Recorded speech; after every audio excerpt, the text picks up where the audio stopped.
একটু কথা বলি যারা যারা ভিডিও দেখতেছেন, আমাদের এই প্রোডাক্টটা কিন্তু মাথার সাইজটা অনেক বড়। আমি কিন্তু এইভাবে হাত দিয়ে ধরতেছি, দেখেন আপনি বুঝতে পারবেন এই যে আমার হাতের কতটুকু মিলতেছে। এই যদি মুষ্টি করি, এই আঙ্গুলটা মুষ্টি করি, তাহলে কিন্তু এই যে এতটুকু ফাঁকা থাকতেছে।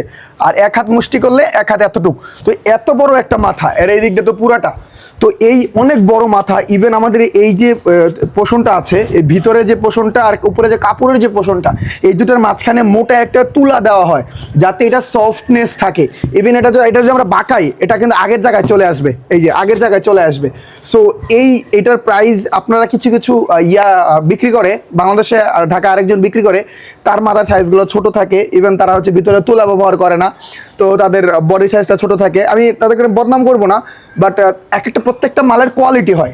এখন যদি আপনি 100 টাকার একটা টি শার্ট কিনতে গিয়ে যদি আপনি সেটার দাম বলেন 50 টাকা, ওই ক্রেতা আপনাকে কখনই দেবেন। আপনাকে 50 টাকা যে বিক্রি করে 50 টাকার টি শার্ট তার কাছ থেকে নিতে হবে।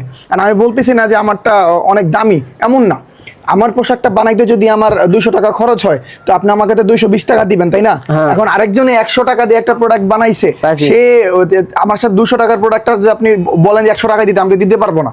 তো আমার মালের কোয়ালিটি আমি জানি কেমন, যেহেতু আমি নিজে ভিডিও করি, বাংলাদেশের ফার্স্ট এডি ভিডিও আমি নিয়ে আসি, সেখান থেকে এইগুলো শুরুই করি আমি নিজের, মানে বাংলাদেশের ম্যানুফ্যাকচারার গুলা।